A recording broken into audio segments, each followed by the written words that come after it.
सदगुरु कबीर देव एक महामंत्र में चलाते हैं, आपन कहो आपन विसरे। अपना अमूल्य दांव हम स्वयं को देते हैं। अमूल्य दांव कौन सा है? ये मानव जीवन मिल गया है। ये अमूल्य दांव है, अमूल्य जीवन है, जिसमें हम अपने कल्याण का, अपनी मुक्ति मोक्ष का, अपनी शांति का मार्ग तलाश सकते हैं।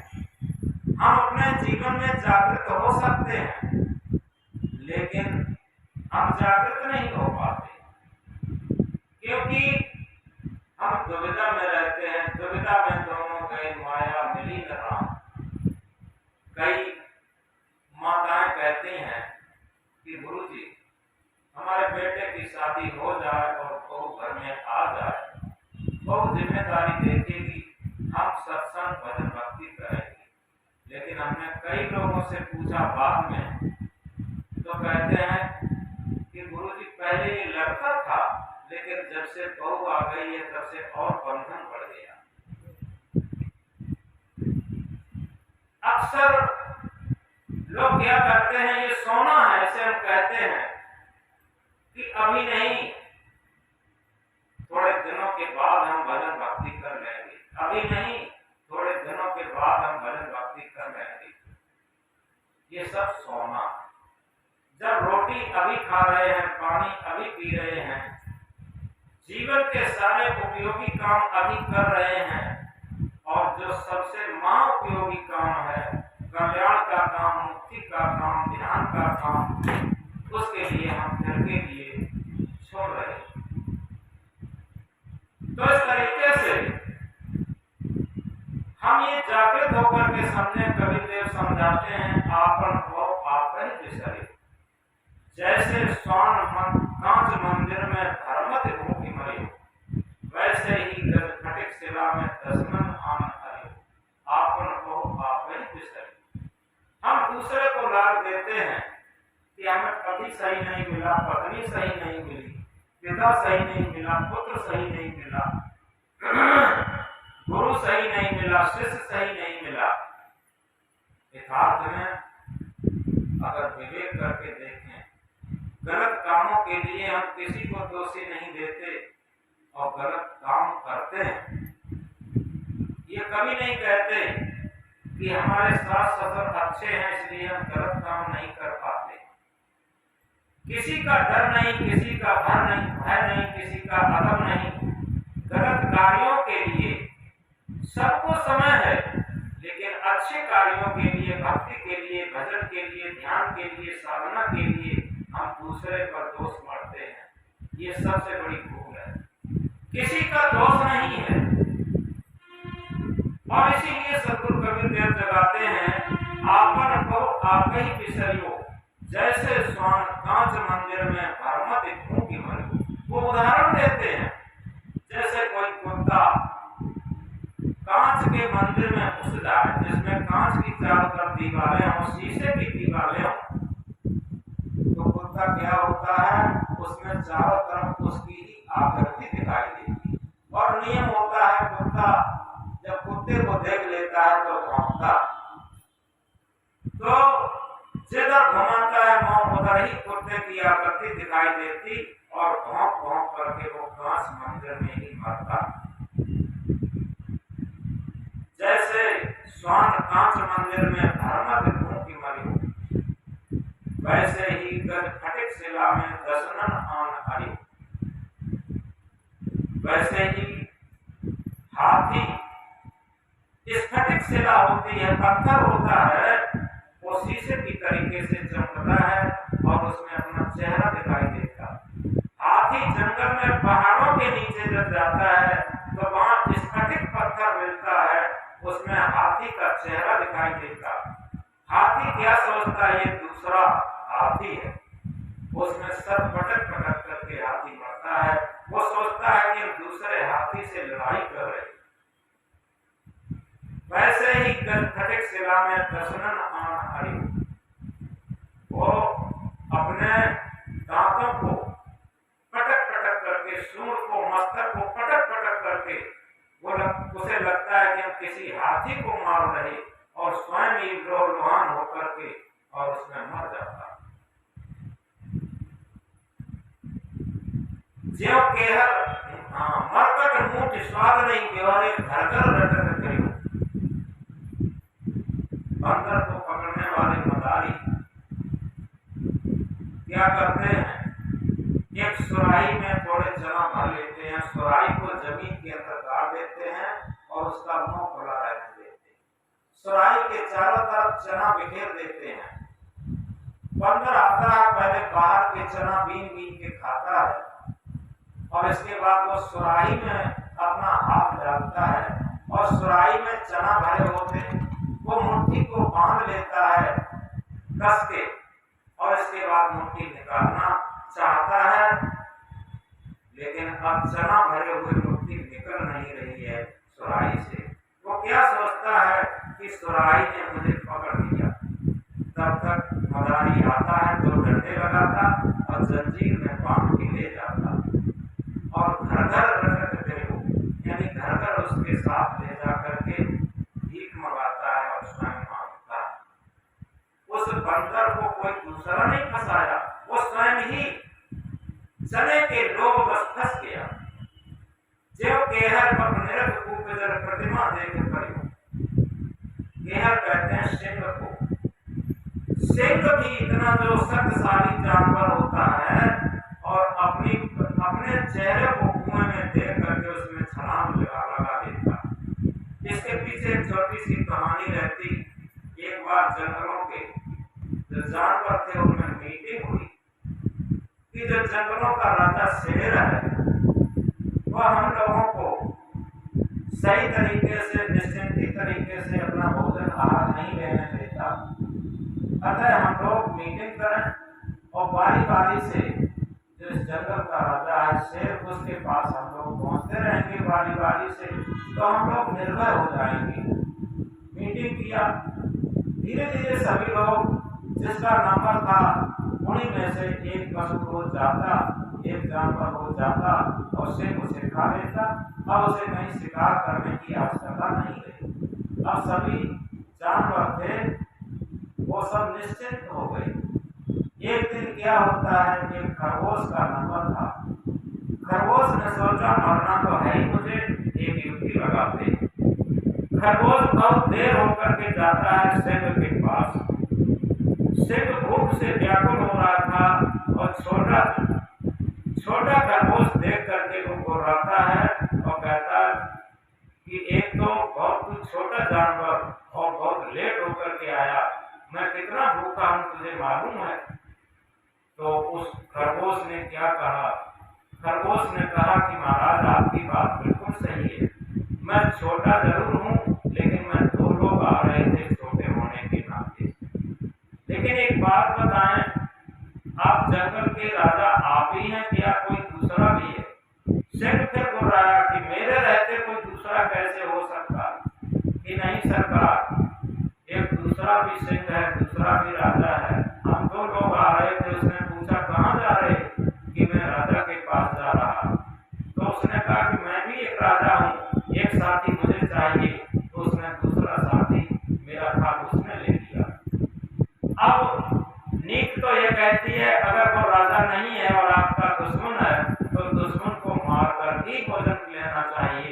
अब चाहे तो मुझे आप खा लें और चाहे तो आपको हम आपके दुश्मन से मुलाकात करा दें। ये खरगोश ने बताते हैं बात पे। सिंह दाग लगाता है, कहता है कि जल्दी खरगोश बता कहाँ वो मेरा दुश्मन है। तो खरगोश धीरे धीरे चलता है। सिंह ने कहा कि मेरी पीठ पर बैठ, मैं जल्दी से चलता हूँ, जल्दी मुझे बता। और खरगोश क्या करता है, सिंह की पीठ पर बैठ जाता है और जिधर घुमाता है उधर ही सिंह जाता है।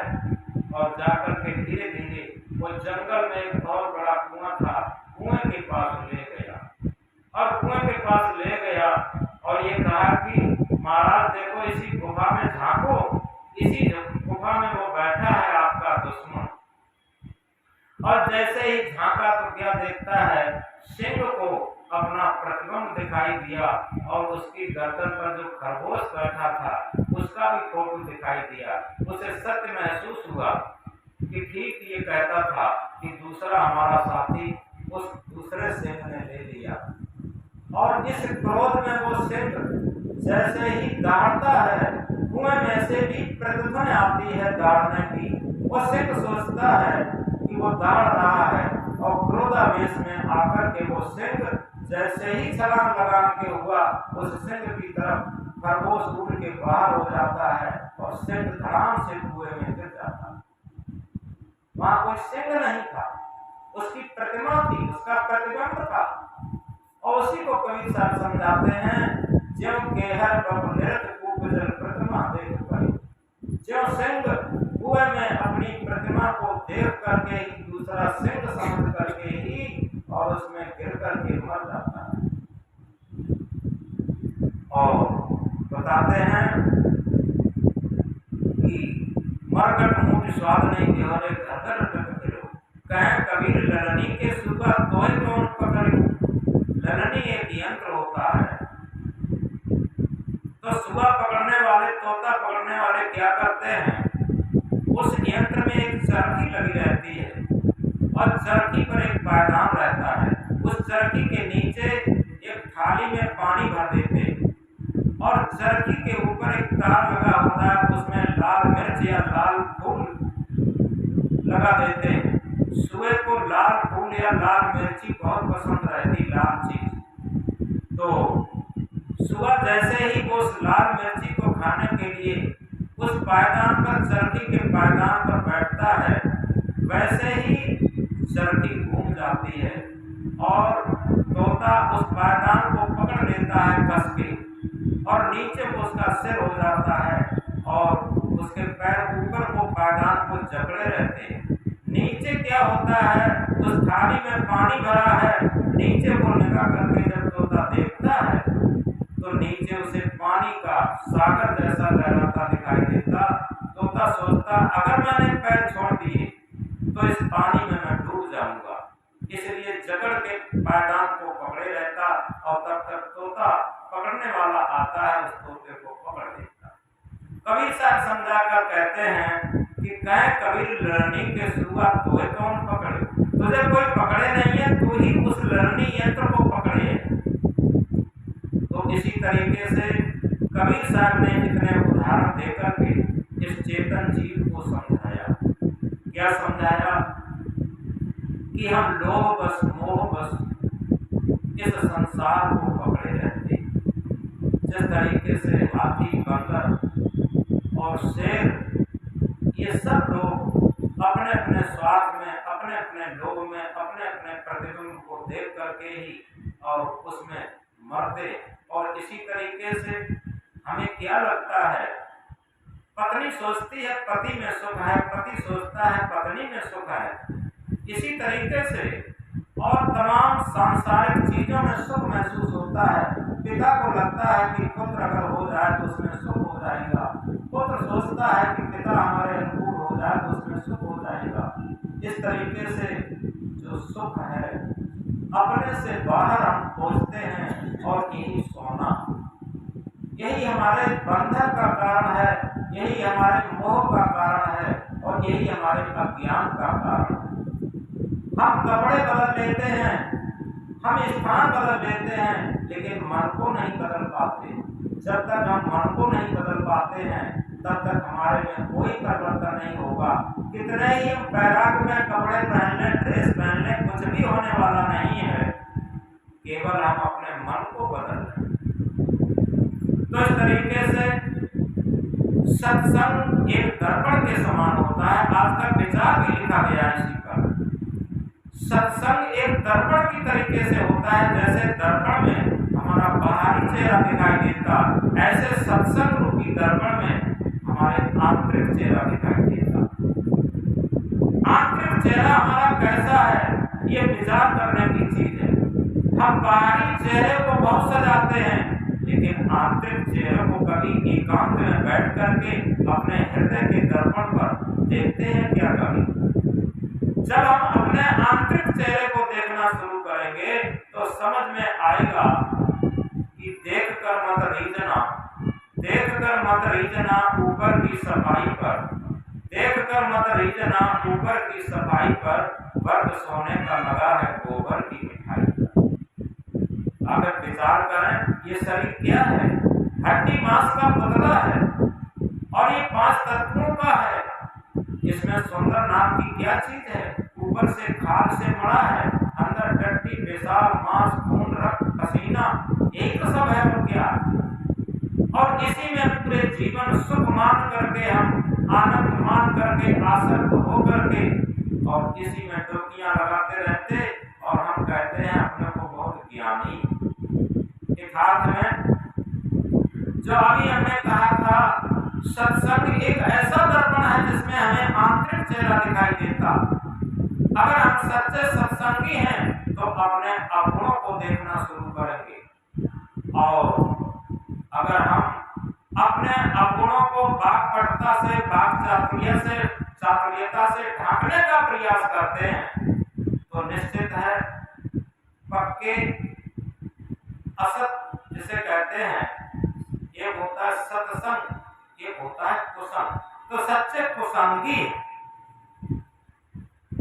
अगर हमें अपने अवगुण नहीं दिखाई देते, होता क्या है आज हर परिवार टूटता नजर आ रहा है। कोई भी परिवार हो, कितना भी संपन्न हो, कितने भी पढ़े लिखे लोग हो, सब टूटते नजर आ रहे, सब बिखरते नजर आ रहे। आखिर कभी विचार करके देखा कि कारण की व्यवस्था होती है, कारण से ही सारे कार्य संपादित होते, बिना कारण के कार्य नहीं होता। आखिर इसमें कारण क्या है कि सभी परिवार विखंडित क्यों हो रहे, सभी परिवार टूट क्यों रहे, सभी परिवार बिखर क्यों रहे। इसका कारण है कि हम दूसरे की छोटी गलती को बहुत बड़ा करके उभारने की कोशिश करते और अपनी बहुत बड़ी गलती को हम छोटी गलती करके देखने का प्रयास करते या नजरअंदाज करने की कोशिश करते या वाक्पटुता से, वाक चातुर्यता से, धन के बल पर, पद के बल पर, शरीर के बल पर उसे ढांकने का प्रयास करते। ये सबसे बड़ा अज्ञान। तो इसलिए ये आज ज्यादा हो गया है कि मैंने देखा है कई लोगों को, अभी रायबरेली जिला में सत्संग के लिए जाना पड़ा, वहां से लौट रहे